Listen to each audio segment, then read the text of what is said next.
वर्षा live TV देख रहे सभी दर्शकों का स्वागत है।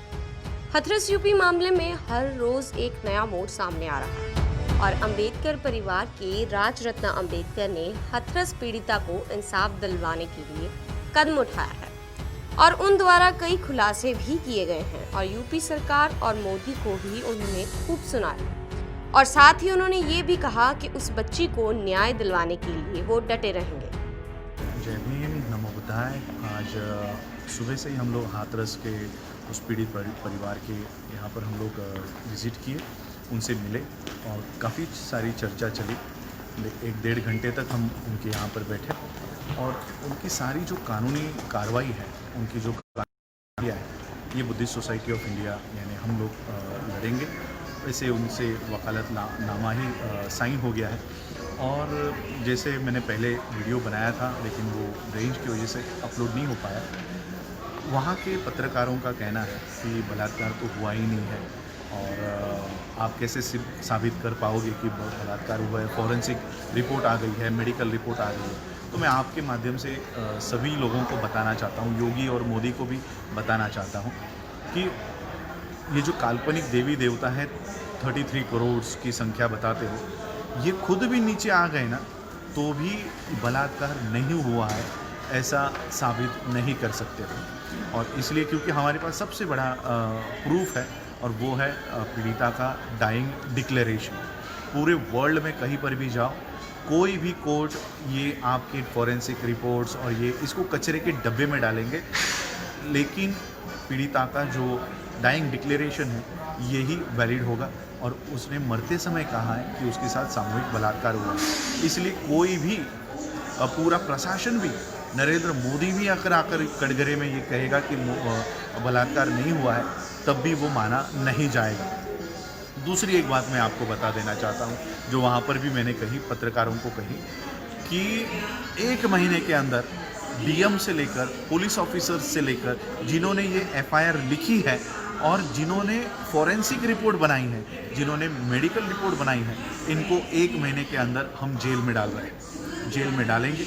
चारों बच्चों को तो वो आरोपियों को फांसी पर तो चढ़ा ही रहे हैं, लेकिन इन सारे अधिकारियों को, पुलिस ऑफिसर्स को, डीएम को, डॉक्टर्स को हम जेलों के अंदर डाले बिना शांत नहीं बैठने वाले हैं। लेकिन मैं आप लोगों से एक विनती करने के लिए आज खास आया हूँ। मुंबई के कॉन्सेप्ट पीआर नाम के एक पीआर एजेंसी को पीआर एजेंसी को एक कॉन्ट्रैक्ट दिया गया है और ये साबित करने के लिए पूरे मीडिया को अब लगाया है कि ये बलात्कार नहीं है और जातीय तनाव में इस चीज़ को डाइवर्ट करने के लिए ये लोग काम कर रहे हैं। जैसे हम लोगों ने रोहित वेमुला का किस्सा देखा, रोहित वेमुला का मामला देखा। रोहित वेमुला के मामले को दबाने के लिए जेएनयू का मामला खड़ा कर दिया गया और जेएनयू से कन्हैया कुमार को हाईलाइट किया गया। अब यही मामले को, पीड़िता के मामले को दबाने के लिए आपसी जातीय तनाव के मामले को बढ़ावा दिया जाएगा और इस मामले को ठंडा किया जाएगा, दबाया जाएगा। और फिर कल तक जो न्याय मांग रहे थे वो चमार वर्सेस ठाकुर, वाल्मीकि वर्सेस ठाकुर, ऐसे जाति तनाव में इसको डाइवर्ट करने के ऊपर तुले हुए हैं। इसके लिए इनके कॉन्ट्रैक्ट साइन हुए हैं, इनको बड़े बड़े अमाउंट्स मिले हुए हैं। और इसलिए मैं आपसे विनती करना चाहता हूँ, किसको धक्का मारा, किसके ऊपर शाई फेंकी, किसका मुंह काला किया, किसको गिराया गया, हमारे लिए ये कोई मुद्दे मायने नहीं रखते। हमारे लिए सिर्फ एक और एक ही मुद्दा है और वो है इस परिवार को न्याय दिलाना। इस परिवार को न्याय दिलाना, चारों लड़कों को फांसी पर चढ़ाना और जितने भी प्रशासन में ये लोग अधिकारी हैं इनको जेल में भिजवाना, यही हमारा मुख्य हेतु है। किसको धक्का दिया और किसके ऊपर शाई फेंकी, हमारे लिए ये कोई मैटर नहीं करता।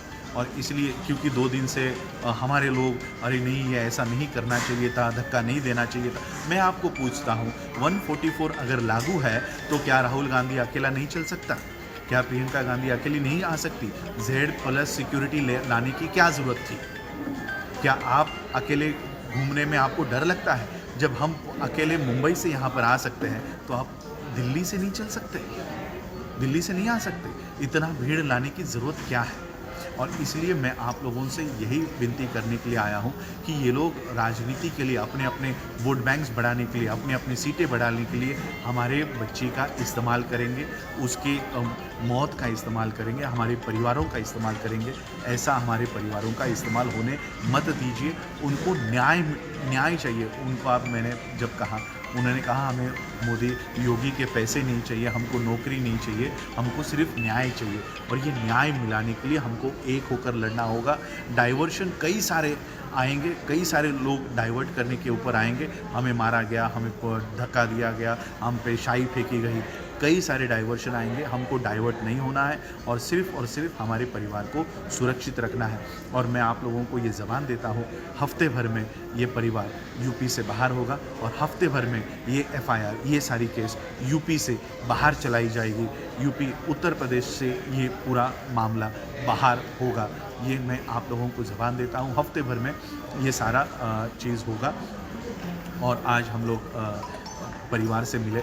देखिए, कई लोगों ने ये जाहिर किया है कि अभी वाल्मीकि समाज ये कूड़ा करकट नहीं उठाएगा और कई सारे राज्यों में ये कूड़ा कचरा ये DM ऑफिस में डालने का एक आंदोलन चल रहा है। ये आंदोलन कीजिए, लेकिन मैं आप लोगों को कहना चाहता हूँ, सिर्फ कूड़ा कचरा DM ऑफिस में फेंकने से बदलाव नहीं होगा।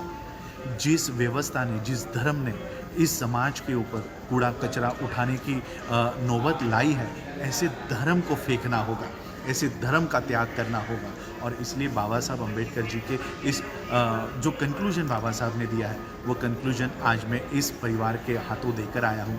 बुद्ध की मूर्ति, बुद्ध का फ़ोटो, प्रतिमा मैंने इस परिवार को दी है। और सही में जो बदलाव मुझे दिखा उस परिवार, इतना दुख में है ये परिवार, लेकिन फिर भी बुद्ध के प्रतिमा को बिठाने के लिए उन्होंने जो काल्पनिक देवी देवता उनके घर में थे, उन फोटो को हटाया और वहाँ पर बुद्धा की प्रतिमा वहाँ पर रखी।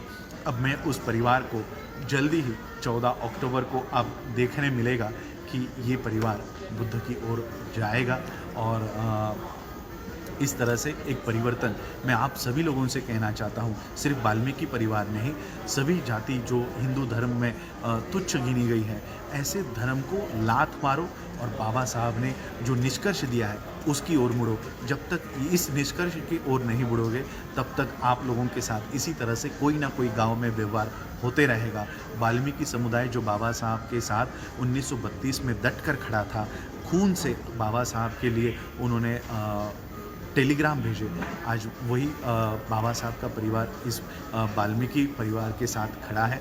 और एक रिटर्न हम लोग दे रहे हैं कि उस समय आप बाबा साहब के साथ खड़े थे, आज बाबा साहब का परिवार आपके साथ खड़ा है। और इसलिए मैं आप लोगों से यही कहने के लिए यहाँ पर आया हूँ कि डाइवर्शंस कई सारे हैं, हम लोगों को डाइवर्ट नहीं होना है और अपना न्याय हक की लड़ाई हमको लड़नी है। आप लोगों ने मुझे सुना, उसके लिए आभार, धन्यवाद।